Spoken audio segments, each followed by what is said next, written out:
계속해서 안전사고 발생 원인 계속 진행해 보겠습니다. 안전사고의 발생 원인과 제 원인을 이제 분류해 보면요. 승강기 안전사고 유형과 원인을 알아보고 사고와 원인을 이제 짝짓고 왜 그런지 또 사고 요인을 어떻게 분석할 수 있는지 이런 내용들 또 순서는 어떻게 되는지 이런 거를 좀 알아보는 시간이 되겠습니다. 자, 사고 발생 원인 한번 볼까요? 직접적인 원인과 여기에 대해서 직접적인 원인에 인적 원인과 물적 원인, 좀 이제 사고가 났을 때 왜 물적으로 왜 그런지 좀 구분할 수 있어야 되는데요. 여기 이제 표를 보시면 되는데 인적 요인은 말 그대로 사람이 사고를 만들게 되는 거예요. 그래서 사람이 어떤 뭐 완전하지 못한 행동을 했겠죠. 그래서 불완전한 행동, 뭐 눌러야지 않아야 될 걸 또 하지 말아야 될 걸 했다든가. 그럼 물적 요인은 뭘까요? 그러면 불완전한 상태가 된 거예요. 이건 사물이 뭐 이게 뭐가 줄이 뭐 끊어지게 뭐 줄이 해서 확 떨어지는 않지만 그런다든가 뭐 과부하가 생겨서 뭐 합선이 됐다든가 단락 사고와 단선 사고가 생겼다든가 이렇게 물적인 요소, 불안적인 상태, 그다음에 인적인 요소, 불안적인 행동 이렇게 돼 있어요. 한번 보시면 그래서 뭐 행동에서는 뭐 잘못된 방법으로 운전한다든가 보호구를 착용하지 않는가 해야 되는 걸 안 했잖아요. 그래서 뭐 장치를 가동 중에 정비를 한다든가 끄고 해야 되는데 뭐 공구나 장치에 결함이 있거나 화재 폭발 위험이 있다든가 또 혼합했다든가 충분하지 못한 경보 시스템의 방호 조치가 있었다 이런 것들 이건 좀 구분만 하시면 될 것 같습니다. 자, 이제 간접적인 원인인데요. 이거 이제 직접 해석이나 이런 걸 통해서 어떤 문제가 생겨서 그 문제가 이제 상해를 만드는 거죠. 사고랑. 볼게요. 그래서 간접적인 원인은 다음 요소들로 구별되는데 신체적인 것, 그 다음에 교육적인 원인, 정신적인 원인, 관리적 원인, 기술적인 원인 이렇게 원인 제공만 하는 거야. 이게 사고를 그대로 하는 게 아니라. 그럼 신체적인 원인을 볼 거면 작업자의 신체적인 피로나 질병 이런 것들이 신체 뭐 이게 작업하는 분이 그 작업의 역할을 못해. 신체적으로. 그리고 교육적인 이거 내가 알고 있어야 됐는데 또는 이걸 했는데 미숙해. 이 하는 방법 까먹었어. 또는 나 별로 필요 중요하다 생각하지 않아. 이런 경시. 이래서 교육적 원인을 통해서 되지 않았어요. 또 정신적인 정신상태. 나는 안 해도 되고 막 착각해 하지 않으면 안 될까 막 그러고 태도가 별로 싫어 막 그러고 정신적인 원인 이렇게 성실하지 못하고 해야 될 거 역할을 못하는 경우. 또 관리적인 조직적으로 관리적으로 결함에 어떤 이제 보고를 받은 사람이 그럼 어떻게 좀 부품이 필요하면 부품하고 연락해주고 연락해주는데 그런 것도 제대로 안 하고 있다가 그게 사고로 발생돼 있어요. 기술적인 원인, 기계장치나 건축장에서 기술적인 원인 구별만 좀 할 수 있으면 될 것 같아요. 자, 재해를 유발하는 물적 원인은 원인 제공의 직접성에 따라서 이제 요거 두 가지는 좀 기억하셔야 돼요. 기인물과 아까도 간접 직접 얘기했는데 가해물 이렇게 됐어요. 기인물은 어떤 재해의 원인을 제공하는 거예요. 어떤 원인. 이게 있었기 때문에 이제 이런 일이 시작할 수 있게 되는 거예요. 그래서 기인하게 돼. 이런 게 있어서. 그 다음에 가해물은 뭐냐면 이게 시작이 돼서 직접적으로 내가 상해를 입게 만들었어. 어떤 돌이 있었는데 돌이 굴러가요 했는데 돌이 굴러가다가 피하다 보니까 어디에 내가 걸려서 넘어져서 땅에 부딪혀 머리가 아팠었어요. 뭐 이런 사실은 그렇지만 그럼 머리가 내가 돌 굴러가는 거는 긴 물이었어. 근데 그걸 피했는데 이제 직접적으로 내가 다친 거는 그 돌이 아니라 땅에 부딪혀서 내가 넘어져서 찰과상을 입은 거거든요. 땅이 되거든요. 그래서 직접 그렇게 상해를 일으켜서 직접 다치게 만들는 생각하시면 좋을 것 같아요. 그래서 사고 발생 단계는 간접적인 원인에서 이 문제를 통해서 직접적인 원인이 되고, 그렇죠? 그러다 보니까 사고가 나니까 뭐 재해를 입을 수 있겠죠. 어떤 재해 이렇게 됐어요. 그래서 아까 방금 돌을 피하다가 넘어져서 다치고 이런 생각에는 간접적으로 돌이 굴러갔어. 위험한 상황이긴 하지만 얘는 나를 해친 건 아니었어. 그런데 간접적인 상황에서 직접적으로 내가 피하다가 넘어져 버린 거죠.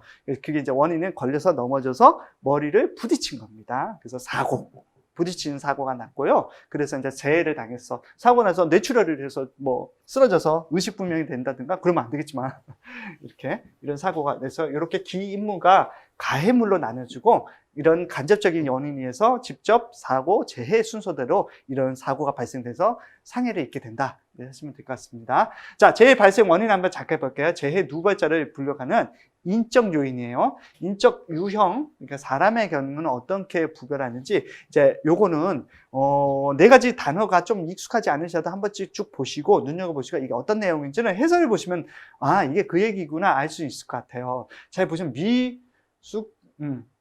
미숙성 누발자인데요.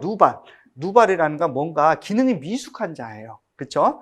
그 다음에 상황성 누발자. 상황, 미숙하고 상황이 좋지가 않아. 그래서 어려운 작업 환경, 뭐 밤이라든가 보이지 않고 막 이런 것들. 그렇고 습관. 아, 그렇게 하면 안 되는데 계속해. 빨간불에 신호등 건너면 안 되는데, 아, 난 습관적으로 그냥 건너다 보니까 어느 날 차가 지나가 버렸어. 그래서 이렇게. 또는 슬럼프 등에 의해서, 이거는 나는 못할 것 같다. 나 겁나. 막 이런 거. 그래서 그런 것도 있고, 소질. 소질에 의해서 지능이나 성격 등 타고난 소질에 의해서 재해를 일으킬 수 있어요. 자, 여기를 극복을 못해. 뭐 이렇게 하는 건 소질, 미숙성, 상황성, 습관성, 소질성. 근데 보면 이 용어 자체를 이상한 용어를 하나 끼워 넣어서 다음 중 인적 유형이 아닌 것은 이렇게 고르는 문제가 많고요. 뭐 다음에 뭐 습관적 누발자의 뭐는 어떤 것인가 하면 습관이 좀 안 좋다 그러면 잘 읽어보면 아, 이런 습관 때문에 일어나는 상황일 수 있겠구나라는 게 좀 구별되실 거예요. 한번 보시면 될 것 같아요. 우리 재해 발생 형태 한번 보겠습니다. 이제 재해. 뭔가 재해가 발생하면 피해자가 발생하고 어떤 상황이 발생하는 겁니다. 그래서 발생 형태 보면 추락. 이제 추락해요. 추락하면 이제 사람이 건축물이나 사다리, 계단 등에서 떨어져요. 승강기 같은 거는 상부에서 작업할 때도 있고 막 그러니까 떨어질 수가 있죠. 충분히. 그리고 충돌. 부딪혀요. 승강기 같은 건 딱 부딪혀. 위에 피트나 뭐 이런 게. 그러면 또 뭐 기계 구조에 머리가 부딪힐 수도 있고. 전도라는 거는 뭐는 옆으로 전해주는 것도 있지만 미끄러져 넘어지는 걸 전도라고 그랬죠. 넘어져 버렸어. 그럼 다칠 수 있죠. 미끄러지거나 걸려서 넘어지거나. 그러면 낙하. 떨어졌어요. 진짜. 이거는 사람에 떨어지는 물체에 맞은 거예요. 뭐가 떨어져 버렸는데 거기에 물체 탁 맞았어요. 이렇게. 그리고 협착. 뭔가 왕복 움직이를 하는 뭐에 내가 손이 끼어버렸어. 이게 탁 끼어버렸어. 그렇게 협착. 다칠 수 있겠죠. 감전. 전기에. 특히 이제 전기 사고가 좀 많은데 전기에 감전됐어요. 이렇게. 요거는 이제 추락, 충돌, 전도, 낙하, 협착, 감전. 요거는 여기 전도가 조금 이제 좀 옆으로 넘어지는 거랑 협착에 뭐가 끼는 거랑 이거 감전 아실 거고 낙하는 뭐라 떨어진다. 떨어지는데 그거에 맞았다. 이렇게 하시면 되고 요거는 이제 좀 매칭시킬 수 있으면 좋겠는데 이 단어 자체를 잘 생각해 보시면 그렇게 어려운 건 아닌 것 같아요. 한번 볼게요. 재해 발생 시 조치 한번 볼게요. 재해가 발생했어요. 어떤 일이 벌어지면 이상 상태를 먼저 파악한 다음에 뭐가 문제인지 알아본 다음에 긴급조치, 제일 급한 것부터 해야 되겠죠. 사용하지 못하거나 뭐 전원을 차단해서 정지시킨다든가 다친 사람이 있으면 구급사로에서 바로 보고한대요. 그리고 관계자에 통보하고 또 연락하고 또 소방서는 뭐 구급요원에 신고하고. 그리고 근본적으로 이제 그러고 나서 왜 그랬을까? 하고 이렇게 하면 안 되겠네. 뭐 이렇게 해서 해야겠죠. 그렇게 하고 실제로 이제 또 고장 상태를 확인했다면 이제 고장을 해야 되겠죠. 고장 같은 거 신고를 한다 그랬죠. 신고를 해야 되겠죠. 자, 근데 이제 이상을 발견했어요. 그럴 경우는 어떻게 조치하는?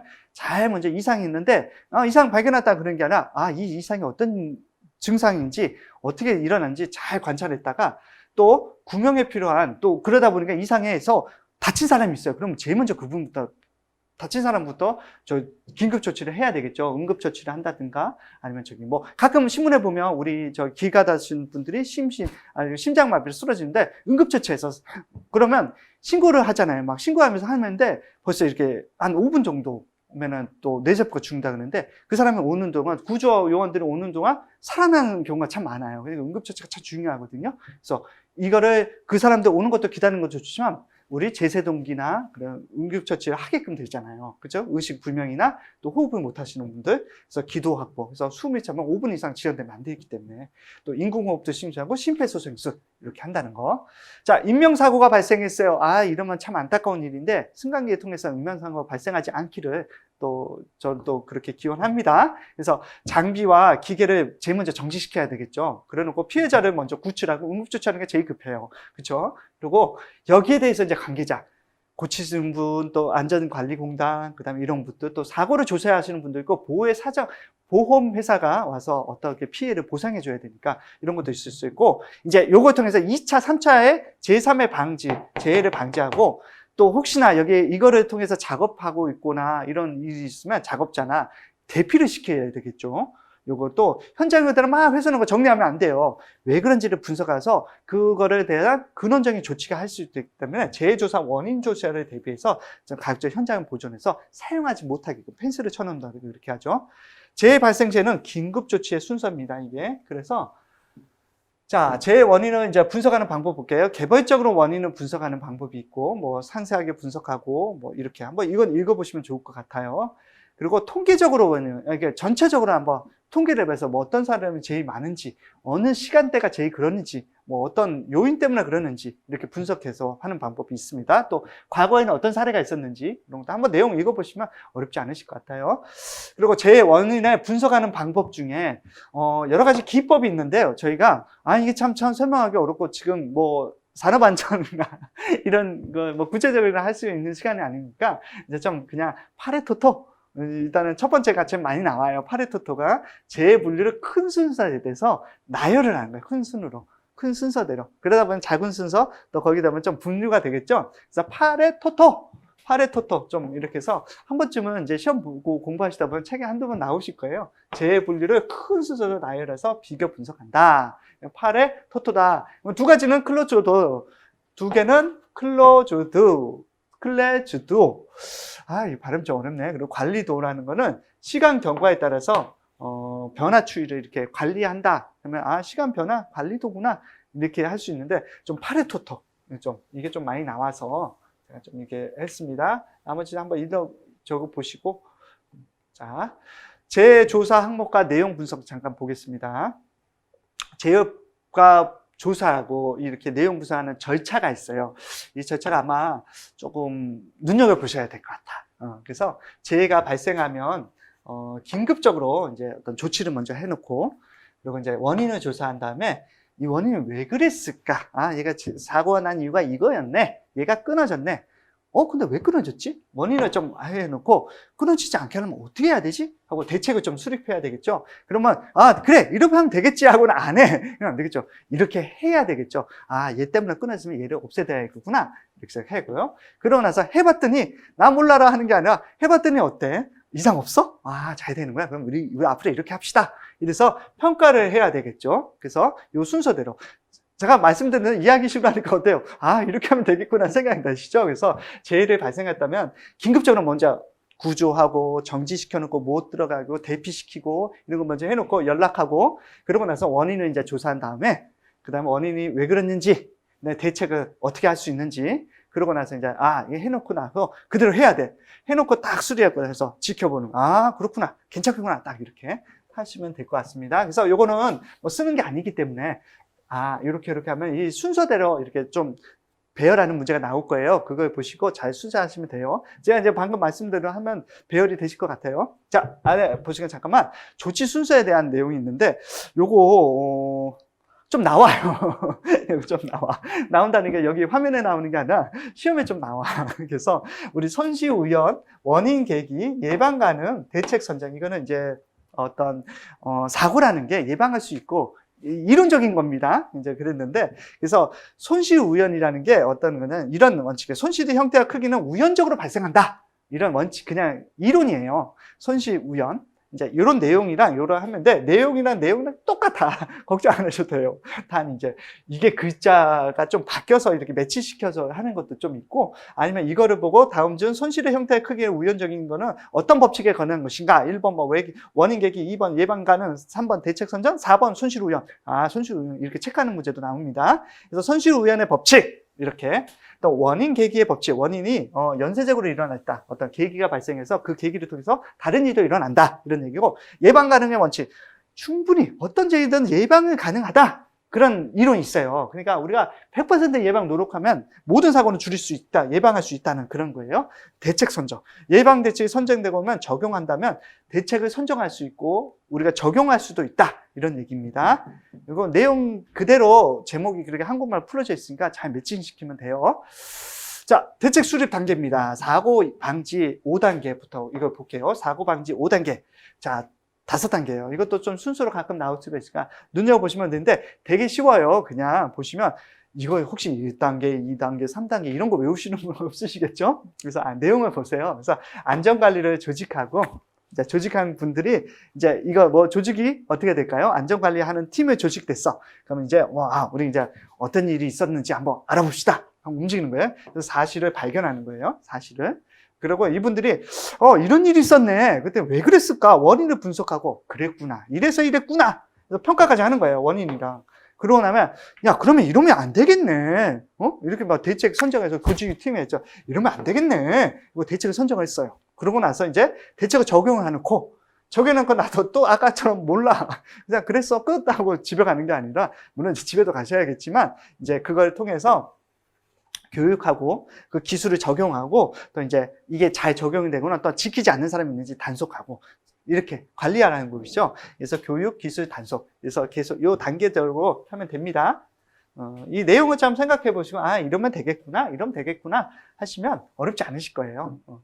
그리고 안전점검 볼게요. 목적. 우리 안전점검의 목적은 뭐 누구 벌 주기 위해서가 아닙니다. 누가 잘못했다는 게 장비, 시설, 물리적 결함 이런 위험 요인을 사전에 제거한다는 거고, 그 다음에 성능 유지에 그래서 안전을 제반사를 전개해서 합리적 생산 관리에 또는 운영에 관리하는 도움을 주기 위해서 합니다. 자, 안전점검 종류 한번 볼게요. 이거는 좀 중요해요. 이거는 이 내용이랑 매치를 좀 시키실 수 있어야 되는데, 여지까지 했어. 몇 번 나왔고, 그 다음에 내용의 제목이랑 크게 유치하는데 어려움이 없으실 거예요. 한번 볼게요. 정기점검, 전기 지시전기 아니에요. 또 전기입니다.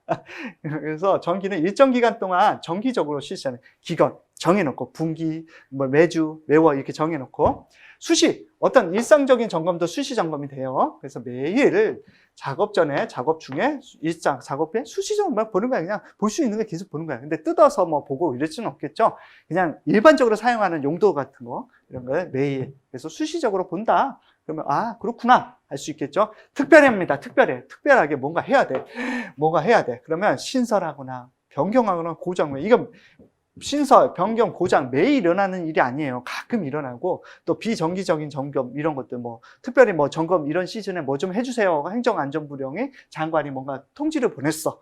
또 그러면 해야죠. 그렇죠? 이렇게 특별 점검. 그다음에 임시 점검이 있어요. 임시라는 거는 그때만 이런 이유 때문에 그때만 보면 임시로 실시하는데 이상이 발견됐어. 얘 이런 기능이 이상이 있네. 그러면 그냥 그렇구나 하면 안 되시죠. 이렇게만 한번 해볼까? 임시로 한번 이렇게 한번 해볼까? 한번 이거 해봅시다. 이렇게 해서 임시로 점검하는데 이거는 그게 이상이 없으면 안 해도 되잖아요. 그래서 특별한 임시적으로 실시해야 되거나 비정기적으로 실시하는 정기적이지 않은 그런 점검이 임시 점검이 되겠습니다. 근데 보통 이제 이상 점검할 때 그때 임시 점검하시면 돼요. 안전점검 시에 다음 유의사항을 좀 주의하는데 한번 읽어보세요. 여러 가지 점검 방법 병용하고 대책도 가공하고 원인 조사하는 건 당연하겠죠. 재발성 배제되는 사항은 다시 한번 확인해보고 뭐가 빠져있는지 점검자의 능력에 맞는 점검을 실시해야 돼요. 점검할 수 없는데 막 점검시키고 그러면 안 되겠죠. 그렇죠? 자, 정비 설비별 자체 안전점검 주기는 이렇게 돼 있어요. 자, 우리 장갑은 승강기가 언제요? 1개월에 1회 이상 자체 점검하게끔 그때 이제 안전점검이죠. 거기에 하게끔 돼 있습니다.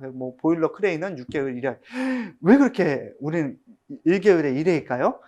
왜? 일반인들이 많이 사용하는 거예요. 수시로 매일 사용하는 거기 때문에 안전에 밀접한 연관이 있어요. 다른 거 보시면 보일러나 크레인, 물론 우리도 쓰겠지만 여름철 안 써요. 그렇죠? 그리고 건물의 어떤 특정 지역에서만 쓰기 때문에. 크레인 같은 거, 이건 건설 노동자나 어떤 이 건설 근로자들만 사용하잖아요. 그러니까 아무래도 위험하기는 더 위험할지 몰라도 그렇기 때문에 우리가 안전장치, 우리는 굉장히 안전에 민감한 장비고 시설이고 그만큼 우리 승강기 기능사를 앞으로 취득하시면 안전에 도움이 되시는 아주 훌륭한 우리 기술인이 되셔야 되는 거예요. 그랬죠?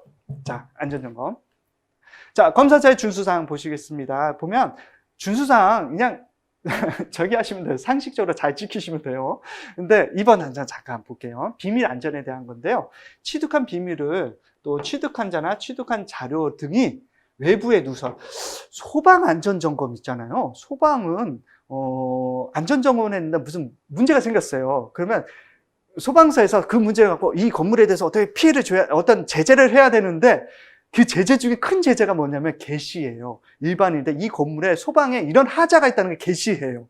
오, 그게 굉장히 큰 제재 중에 하나예요. 뭐 벌금 무는 것보다. 그러면 그걸 받았다면 그거면 이 건물이 위험한 건물이네 하고 사람들이 사용하기가 겁나잖아요. 그럼 어떻게 할까요? 건물 사용주나 또 건물에서 임대하시는 분들 이런 분들 피해를 받을 수 있잖아요. 그래서 우리 이런 것들이 있는데 어떤 점검을 하거나 검사를 할 때 어떤 사실을 알게 됐어요. 일단 그거를 조치 내부적으로 해야 되지. 그거를 막 외부에 나누고 그러면 굉장히 큰 제재 등 이거서 비밀 누설을 하면 안 돼요. 근데 이걸 갖고 이용하는 사람들 있잖아요. 그죠? 마파라 내가 이거 이 비밀 알려주니까 얼마 주세요. 막 설마 이제 이런 분들 없겠죠. 이거 들으시는 분들은 이러시면 안 되고 이런 분들 없으시라 전 믿습니다.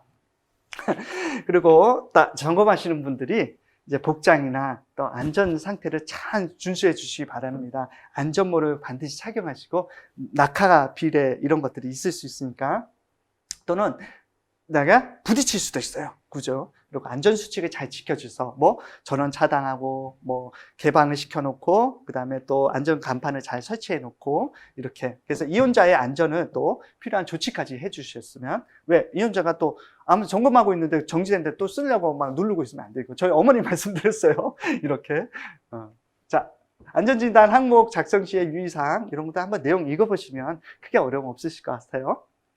자, 중대사고와 중대고장인데, 혹시 군대 갔다 오셨던, 중대에서 사고 많이 났어. 뭐, 중대가 뭐, 이렇게 어떤 전투중대, 이런 게 아니라, 어때요? 중요한, 또, 실제로 규모가 있는 어떤 사고를 얘기하는 겁니다. 그래서, 군대 중대가 아니라 그랬어요. 중대사고. 했는데, 사망자가 혹시 발생했으면 중대사고예요. 이건 바로 보고하고, 바로 어떤 피해 보상도 그렇지만, 여기에 대한 조치가 바로 들어갔어요.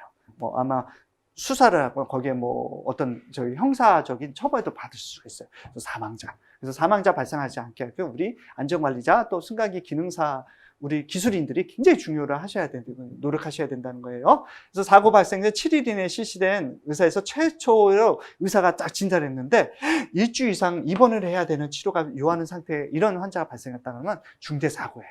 이렇게. 그리고 엘리베이터에 중대 고장도 있어요. 물론 이제 저기 중대 사고가 그렇게 많이 발생하진 않아요. 근데 엘리베이터의 중대 고장 한번 볼게요. 그래서 여기는 고장 자체가 나는데 잘 보시면 기능상으로 이런 건 탑승하면 안 되겠네 이런 느낌이 오시는 사항들이에요. 출입문이 열린 상태로 움직여요. 개문 발차라 그랬잖아요. 그다음에 출입문이 이탈되거나 문이 빠졌어. 그다음에 파손돼서 막 운행하고 있어. 이런 건 사용하면 안 되겠죠. 그다음에 최상층이나 최하층도 지나서 막 움직여 막 꼭대기층 더 가버려 막 기계실까지.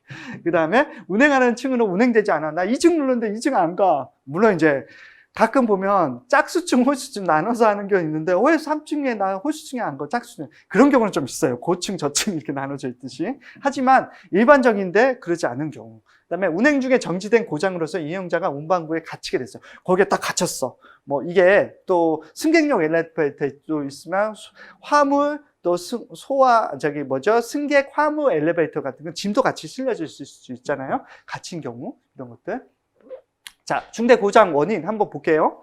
자, 손잡이와 에스컬레이터입니다. 저 손잡이와 디딤판의 속도가 차이가 너무 아무리 봐도 내 손이 더 먼저 따라가는 것 같아. 막 이러면 안 되겠죠. 이렇게 하강 운전 과정에서 기준 초과하는 과속, 그다음에 스텝이 하강방으로 역행해. 막 이렇게 올라가야 되는데 갑자기 뒤로 막 가. 과속으로 막 빨리 가다가 또 작동하지도 않고 막 그래. 가다가 디딤판이 막 스텝이 이탈되고 파손돼서 막 덜컹덜컹해. 이러면 안 되겠죠. 이런 것들. 자, 기계 설비의 위험점 한번 잠깐 볼게요. 이제 기계 설비, 이거는 상해.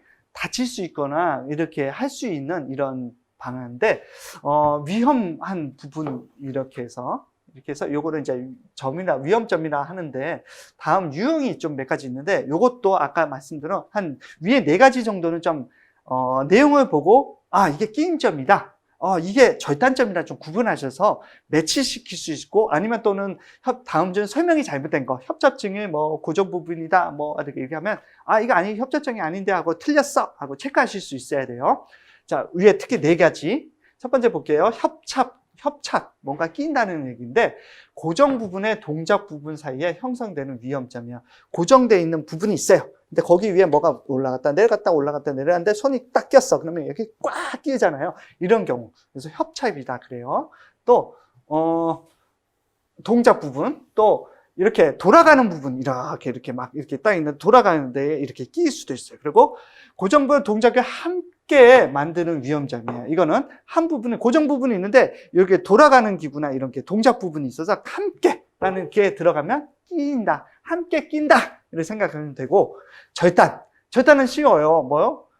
회전하는 운동에 뭐 이런 거에 의해서 잘라지는 거예요. 손가락이나 뭐 이런 것들을, 뭐 어떤 조직이 잘라지는 거. 물림, 2개의 부분이 이렇게 맞물려서 돌아가는 부분, 특히 뭐 헬리커이 기어 같은 거, 웜기어, 여기도 거기에 끼었어. 그럼 물림이라 그래요. 이렇게 2개 야채. 우리 벌레에 물리거나 동물에 물렸다 할 때는 동물의 턱이 양쪽으로 움직여서 딱 물렸다 이렇게 생각하시면 구별이 될 것 같아요. 이거는 물림점은 이렇게. 그리고 뭐 접선 물림점, 회전 물림점인데, 이거는 조금 접선 같은 경우는 이렇게 회전해서 이렇게 뭐라 그러죠? 이렇게 벨트 같은데 한쪽으로 돌아가는 가는데 방향이 다른 상태에서 이렇게 끼어 있는 거를 손가락이 이렇게 딱 낀다. 이러면 접선 물림점 이렇게 되거든. 또 회전 물림점은 이게 회전하는 거에 말려 들어가는 거거든요. 이런 게 아니라 그냥 회전하는 부분에 이렇게 긴 회전 부분에 손가락이나 손이 이렇게 쭉 말려 들어가서 빨려 들어가서 그런 경우, 이런 것들.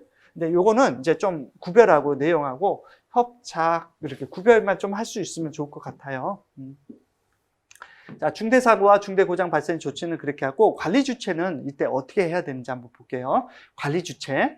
그래서 승강기 안전공단에 통보를 해야 돼요. 중대사고가 났을 때는. 그리고 이동하거나 변형하고 훼손하면 안 돼요. 왜? 원인 분석을 해서 사고를 조치할 수 있어야 되니까. 그리고 중대사고는, 자, 절차 한번 보겠습니다. 절차. 중대사고나 중대고장이 발생했어요. 이제 시작이 됐어요. 그러면 사고나 고장을 뭐 한다? 먼저 한다? 내가 막 고치는 게 먼저가 아니라 통보를 하고 나서 접수를 보고를 받아서 사고나 고장을 조사가 나오게끔 해야 되겠죠. 거기서 이제 어떤 기관에서 선정돼서, 아니면 거기서 어떻게 하세요? 그러면 어떻게 조사하세요? 하게. 그래서 그러면 이제 그분들이 와서 원인을 판정해서, 야, 요번 사고는 어떻게 돼? 우리 왜 경찰들도 수사 보고 하잖아요. 그래서 요번 사고는 어떻게 했던 경위에서 어떻게 됐습니다 하고, 그거를 이제 해당인에 통보를 해줘야 돼요. 이제 어디에다 다시 이제 거기에 보고해줘서 어떻게 됐는지 판정 결과 이제 통보해줘서, 이거는 사용하면 된다, 고치면 된다, 이거는 폐기해라, 이렇게 알 수 있겠죠. 이렇게. 그래서 발생, 통보, 보고, 조사, 원인 판정, 결과 통보. 이거는 한번 생각해 보시고, 내용이 그렇구나, 이렇게 되겠구나, 이렇게 하시면 어렵지 않게 고르실 수 있을 거예요. 중대사고 통보 및 보고사항 한번 볼게요. 승강기가 설치된 건축물이나 시설물 명칭, 주소, 뭐 이런 것들, 보유 번호, 발생 일시, 고장 내용, 피해 정도, 응급조치. 요건 어렵지 않고, 가끔 문제가 나온다 그러면 여기 이상한 게 하나 섞여져 있어요. 뭐 전격 용량, 그다음에 뭐 이게 승객 탑승했었던 승객의 뭐 나이, 뭐 이런 것들 섞여져 있으면 전혀 말이 안 되죠. 그러니까 빼시면 돼요. 자, 재해 요인을 하인리히라는 분이 재해 요인을 좀 분석해서 체계화시켜서 항문화시키신 분인데, 이분이 5요소라고 재해 요인을 5단급으로 좀 나눴는데, 요거를 단계별로 이렇게 순서대로 좀 아시고 고르셔야 돼. 그런 게 좀 있고, 순서대로 잘 맞춘 것은, 두 번째 요소는 뭔가 이렇게 좀 나올 때가 있어요. 가끔 나와요. 뭐 이거 나 틀려버리겠다 하시는 분은 어쩔 수 없지만, 그래도 공부하시는 입장이시니까 한번 읽어보시면 일상에도 도움이 되니까 한번 보겠습니다. 사회 환경적인 요인이나 또는 개인의 유전적인 요소가 있어요. 그래서 어떤 뭐 신체적 결함이 있는 사람도 있을 수 있고, 뭐 그런 요소가 있는 사람이 어떤 결함을 발생하게 만들어요. 이 요소가 내가 뭔가를 해야 되는데 할 수 없는 결함을 만들어요. 그러다 보니까 이 결함 때문에 행동이 자유롭지 않고 불안정한 행동과 불안정한 상태를 만들게 돼요. 기계 같은 건 상태, 이게 물질적인 거, 또는 어떤 행동을 만들어서 그렇게 하면 안 되는 그런 걸 해버려. 그러면 이게 바로 뭘 만들어서, 아까 사고를 만들다 했잖아요. 사고가 됐다가, 사고가 결국 사고로 끝나지만 거기에 다치거나 어떤 파손이 있거나, 그래서 어떤 피해가 나가는 재해가 발생하는 거죠. 이렇게 사회환경적, 유전적 요소가 인간의 결함을 만들고 인간의 결함이 결국은 불완전한 행동과 불완전한 상태를 만들어서 이게 이제 간접적인 게 이제 직접적으로 사고를 만드는 거죠. 그래서 재해가 된다는 거, 피해까지 발생한다는 겁니다. 그래서 재해 발생 형태는 다음 같은 경우에 이제는 피해가 발생하는 거예요. 피해가. 그래서 보면 재해 발생, 이제 추락이 될 수 있고 이렇게 떨어지는 거예요. 막 이렇게 위에서. 그리고 전도, 아까 이러면 넘어진다 그랬어요. 사람이 평면에 넘어졌을 때를 말하고요. 충돌, 뭔가 부딪혔어요. 그 다음에 낙하, 비례, 그러면 뭔가 물건이 떨어졌는데 그게 사람이 맞았어. 그래서 맞아서 다친 거예요. 붕괴, 도괴, 무너졌어. 붕괴, 도괴, 무너져서 무너지면 깔릴 수도 있고 떨어질 수도 있잖아요. 협착, 뭐에 물건에 끼어버렸어요.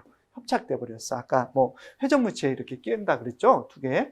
이렇게 협착돼 버렸어요. 왕복물체. 또 어떤 게 있냐면 전기에 많아요. 여기 지금 전기사고가 참 많은데 이렇게 전기에 의해서 충격에 의해서 사람이 직접적 전기에 감되면 이게 또 화재를 만들거나 폭발, 위험물 같은 경우 폭발할 수 있어요. 압력에 의해서 터질 수도 있고 온도에 의해서 터질 수도 있고 또는 뭐 바람원에 의해서. 그다음 파열, 부셔졌어. 압력이 파열해서 팍 부서지면서 또 터지면서 그 파편에 맞아서 다칠 수도 있고.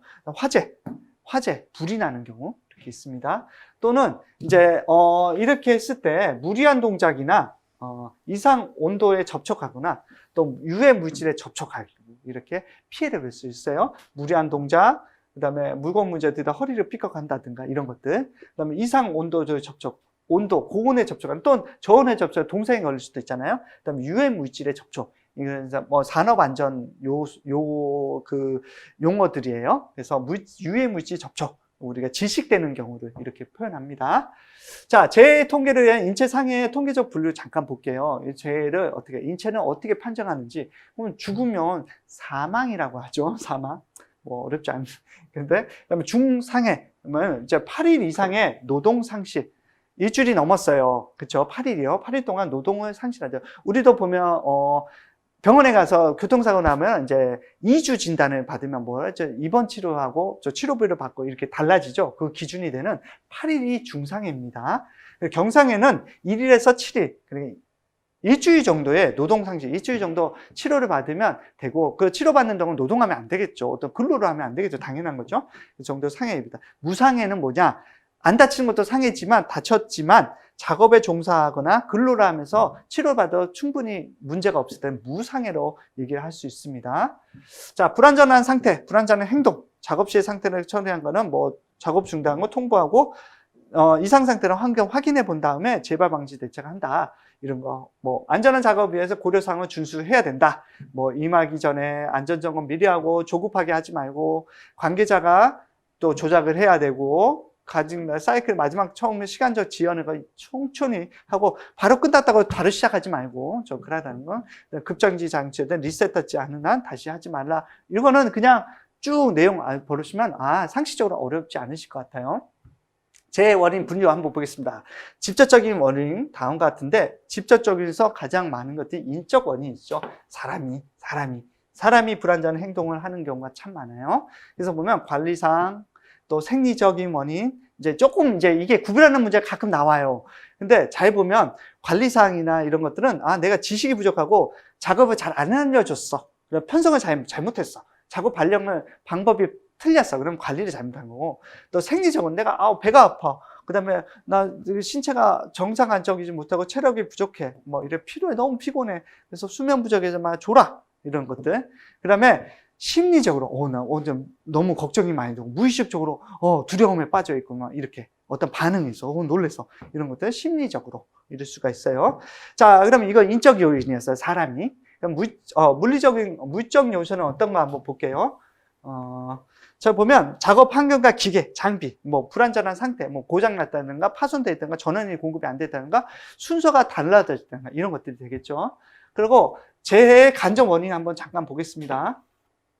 이제 간접이에요, 간접. 관리적인 요인. 이거는 관리를 하는데 잘 못했어. 책임감도 부족하고, 안전관리 조직을 잘 형성하지 못하고, 교육 제도를 잘 편성해서 제도를 운영하지 못했고, 기준도 좀 명확하게 하지 않았어요. 이렇게 하면 된다, 안 한다고. 제도도 잘 성립되어 있지 않고. 그다음에 기술적으로 요인이 좀 있어요. 기술적으로 또 어떻게 기계 장치나 불량하거나 부적절한 재료도 사용하고 기술적 결함 이런 것들이 관리적 요인, 기술적 요인의 간접 요인 사항이라는 거. 내용 읽어보시면 크게 어렵지 않으실 거예요.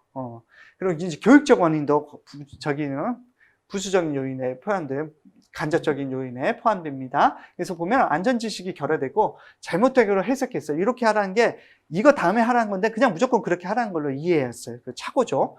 훈련이 미숙하고 미경험이나 이런 것들, 또 신체적인 요인으로 질병, 신체장애, 피로, 숙취, 그다음에 정신적인 요인 이런 것들이 거기 사고, 재해에 관여될 수 있다는 거. 자, 사고 예방 한번 볼게요. 사고 방지를 위한 절차. 방지가 중요해요. 그래서 안전조치를 조직을 하고 사실을 발견해서 분석해서 그 분석에 대해서 마치게 하는데 한번 쭉 읽어보세요. 읽어보시면 크게 어렵지 않으실 것 같아요. 그리고 시정 방법도 선정하고 시정책을 적용해서 아까 이 절차 그걸 좀 풀어냈는데 아까는 왼쪽 그 내용이 더 중요하고 좀 눈여겨봐주시면 좋을 것 같습니다. 자, 안전 보건관리 계획의 수립 절차는 이제 계획을 수립하는데 이렇게 뭐 표준서도 작성하고, 그다음에 대책은 어떻게 하고, 알리고 통보한 다음에 상황, 원인에 대해서 일반 근로자에 알려서 적용해서 시행될 수 있게끔 한다. 뭐 이런 얘기인데, 순서가 나온다 그러면 이렇게 하시면 되고, 여기까지는 좀 이렇게 한번 눈여겨보십시오. 꼭. 그리고 사고 예방에 대한 사고 예방 기본 원리 5단계. 이거 좀 보셔야 돼요. 또 이거 앞에 보시지 마시고 1단계, 뭐 2단계 보시지 마시고 이 내용을 좀 보세요. 그래서 안전관리를 조직하고 사실의 발견, 분석, 시정 방법을 선정한 시정 방법의 적용, 시정책의 적용. 그래서 조직하고 발견하고 분석하고 계속 나오는 얘기예요. 선정을 적용하는데 3, 2 대책을 세운다. 기술, 그다음에 교육, 규제. 규정이라는 거죠. 이렇게 세 가지를 적용한다. 기술, 교육, 규제 이렇게 돼 있다. 자, 안전장구 체크리스트 한번 좀 보시면 좋을 것 같고 4대 순환 과정, 실태 파악, 결함 확인, 그다음에 대책을 선정하고 결정하고 대책을 실시하고 이거는 4가지가 고른다면 이렇게 고를 수밖에 없을 것 같아요. 자, 5가지 요소. 안전정보는 5가지 요소. 요거 지키면 사고의 절반 이상은 안 난다고 그러는지 하잖아요. 그래서 아주 기본적인 거예요. 그렇죠? 정리, 정돈, 청소, 청결화, 습관화. 어디야? 정리, 정돈, 청소, 청결화, 습관화. 이게 습관이 돼야 되겠죠. 그래서 이게 매번 안전점검 5요소입니다. 정리, 정돈, 청소, 청결화, 습관화. 자, 우리 이제 문제 한번 풀어보겠습니다. 다음은 사고 처리 절차로 옳은 것을 한번 볼게요. 자, 사고가 발생해서 사고를 통보하고 접수보고, 사고조사, 사고 원인을 판정하고 사고 판정 결과 통보. 1번이 그대로 바로 나왔네. 됐죠? 이렇게 해서 상식적으로 딱 우리하고 여기까지 계속 봐왔던 거니까 계속 익혀 보시면 굳이 뭐 이거 뭐 순서대로 외우고 써보고 안 하셔도 괜찮을 것 같습니다. 자, 2번 보겠습니다. 다음 중 산업재해 예방의 기본 원칙에 속하지 않는 것. 보면 원칙에 속하지 않는 거 있었어요. 4번 보면 원인 규명, 손실 우영, 대책 선정, 원인 연계. 뭔가 좀 이상해. 뭔가 용어가 좀 손실 우영 다 원인 그랬는데 뭐가 아니면 원인 규명이 아니죠. 원인 연계였죠. 그래서 이렇게 말짱하게 좀 되는데 규명 아니었어요. 제가 확실하게 딱 X 쳐놨으니까 여러분들도 교재에 있는 원인 규명, 에이! 이런 단어 없어! 이렇게 쳐주세요. 자, 원인 계기의 원칙이었어요. 이렇게 원인 계기. 여기도 원인 규명 아니야! 라고 X 쳐주세요. 이렇게 원인 규명이라는 단어 아닙니다. 우리가 원인을 규명한 게 보다 원인의 계기를 통해서 어떤 일이 발생된다. 그런 차원에서 원인을 언급하는 거거든요. 자, 3번 문제입니다. 다음 중 재해 원인으로 생리적인 원인에 해당되는 생리적이에요. 내가 어쩔 수 없었죠. 뭐 우리 배고프고 또 화장실도 가고 싶고 이런 거 있잖아요. 생리적으로. 그래서 안전장치 사용의 미숙은 뭐 이런 건 교육이겠죠. 근데 안전장치 고장 이거는 환경적, 기계적인 요소이겠죠. 작업자의 무지 이거 교육이겠죠. 근데 작업자가 피로해. 피로해서 막 이게 눈을 못 뜨겠어. 그러면 생리적으로 내가 그 지탱 못 하는 거잖아요. 그래서 작업자의 피로 이런 것들은 생리적이다. 이거 확인하죠. 보시면은 그냥 고르시면 어렵지 않게 상식적으로 고르실 수 있으실 거예요. 그래서 건강 상태, 체력, 신체적 결함, 피로, 수면 부족 등 이런 것들 생리적으로 보시면 되겠습니다. 4번 문제예요. 다음 중 안전점검 진단 순서가 맞게 배워야 되는 거예요. 이거 맞는 거예요. 맨날 틀린 것만 나오지 않습니다. 이렇게 해서 한번 볼까요? 자, 실태 파악, 결함 발견, 대책 선전, 대책 실시. 오, 그렇죠? 그렇죠? 이것도 처음에 바로 나오네? 그렇죠? 저도 깜짝 놀랐네. 실태가 파악되면 이제 결함을 발견하고 대책을 결정한 다음에 그걸 실시해야 된다 그랬잖아요. 대책만 선정하고 대부분 안 해. 그렇죠? 그리고 보고하고 끝나버리면 안 되고 대책을 실시해서 더 이상 다른 동종의 사고가 발생하지 않게끔 실태 파악, 결함 발견, 대책 선정, 대책 실시. 보통 이런 문제가 1번에 정답이 잘 안 나오는데, 그쵸? 막 헷갈리게 만들고 맨 마지막이나 세 번째 나오는데요. 1번에 계속 나오고 있었는데, 제가 좀 깜짝 놀랐습니다. 자, 우리 5번 문제입니다. 이게 아마 마지막 문제가 될 것 같은데, 우리 OS 활동, 어떻게? 안전점검 5가지. 정리하고, 청소하고, 정돈하고, 습관화하는데, 불경. 아, 이거 너무 문제가 쉽다. 그렇죠? 저희 초등학생 아들들도, 막내 아들도 풀 것 같아요. 이 불경. 하시면 안 되고, 정리정돈 잘 하시고, 그러시면, 거기서부터 이제, 왜 환경이 좋으면, 거기서부터 이제, 아, 내가 안전은 하겠구나 하고, 그리고 또, 우리 안전관리자의 역할을 잘 수행할 수 있는 멋진 기능사들, 또 기술 인력들이 되시기 바랍니다. 자, 이렇게 되겠습니다. 자, 수고 많이 하셨습니다. 다음 시간에 또 뵙겠습니다. 감사합니다.